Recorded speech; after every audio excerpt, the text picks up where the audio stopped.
Kahit pa napinsala ng bagyo, ang maraming simbahan sa Ormoc, Leyte, nagdaos pa rin po ng mga misa at dumalo rito ang mga nakaligtas sa kalamidad. May ulat on the spot, si Bam Alegre. Bam? Alis, 9 na araw na nga nakakalipas simula ng hagupitin ng Ormoc City ng bagyong Yolanda. Marami ang pilit pa rin bumabangon pero marami rin ang nangangailangan ng tulong, lalo na sa mga kalapit na bayan. Narito ang ulat. Kahit nawasak ng bagyong Yolanda ang bagong simbahan ng Ormoc na Mother of the Redeemer Parish, patuloy ang misa rito ngayong linggo. Ang mga nakaligtas sa delubyo, nagpapasalamat para sa panibagong buhay at pilit bumabangon. Ang nakita ko sa mga tao sa nangyari, tumibay at ang ano nila, faith. Marami ang nagsisimulang maglinis at magtayo muli ng mga bahay sa gilid ng kalsada. Nadadaanan na rin ang National Highway. Pwera na lang sa bahaging ito na may nakahambalang pa ring bus.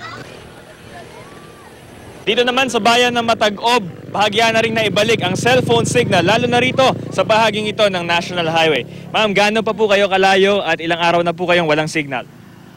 4 na araw walang signal. Oo, mga 2 kilometers from Matag-Ob, bayan ng Matag-Ob. Biniyahin niyo yan para lang makarating dito? Oo, nilalakad lang namin para makapunta dito.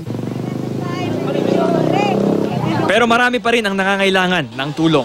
Sa kasagsagan ng bagyong Yolanda, tinamaan ng yero sa ulo ang 8 taong gulang na si Joko Montero sa barangay Cagnukot, bayan ng Villaba, Leyte. Isang linggo matapos ang dilubyo, pasintabi po sa mga nanananghalian at bukas pa rin ang sugat niya sa ulo. Ang masama pa rito, hindi na maigalaw ni Joko ang kaliwang bahagi ng kanyang katawan. Mapanganib ang sugat ni Joko at kailangan maipagamot kaagad. Pero naapektuhan din ng bagyong Yolanda ang mga ospital at maging kabuhayan ni Aling Gigi. Wala po kami pansuporta sa iyang pangailangan dahil wala kaming pera. At nangasira ang tanan namin mga pananim, mga utanon. Yun sana kami inaasahan. Kung sino pong may magandang loob nga gustong tumutulong sa amin, kung sino pong may magandang puso, nanawagan po ako sa inyo nga tulungan mo kami para pag CT scan sa aking anak ng ilangan ng 7,000. Maris, nakikita ninyo sa inyong mga TV screen ay ang operation ng US Navy dito sa Ormoc. Sila ay nagsasagawa ng airdropping. Ito yung paghahatid ng relief goods doon sa 16 na barangay dito sa Ormoc na hindi pa rin nararating sa mga normal na pamamaraan. Ito ay banayan, ibinababa yung relief goods dyan at hindi yan nilalapag mula sa kalangitan. Samantala, babalikan natin yung ating case study na si Joko. Yung 7,000 na kanyang pangailangan para lamang sa CT scan yun. Pero we anticipate na mas marami pang expenses ang susunod dito, lalo medyo fatal yung kanyang sugat sa ulo. Balik sa'yo, Maris. So, Bam, sa ngayon ba, meron ka na nakikitang bukas na medical facility dyan sa Ormoc para at least tumugon man lang sa mga pangangailangan, hindi lamang ng yung in-interview no, ng bata, kundi pati na rin ng lahat ng mga iba pang mga sugatan, Bam?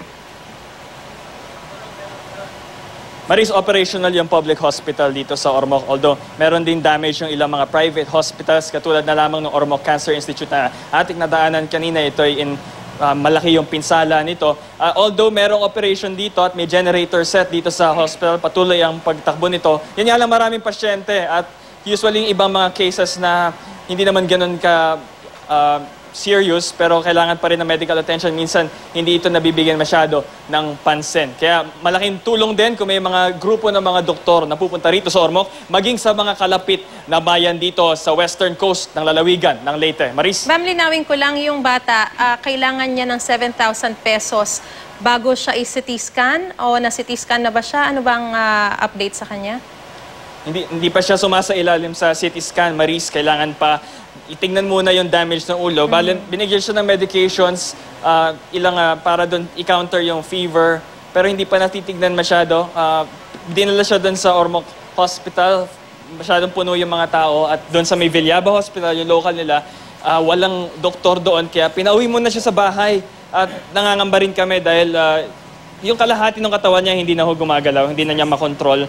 It may signify significant nerve damage, kaya kami ay concerned din. Maris. Alright, sige Bam, tutukan nyo yan na huwag nating iiwan na yung batang yan para siguradong matutugunan ang kanyang pangangailangan. Maraming salamat sa inyo, Bam Alegre.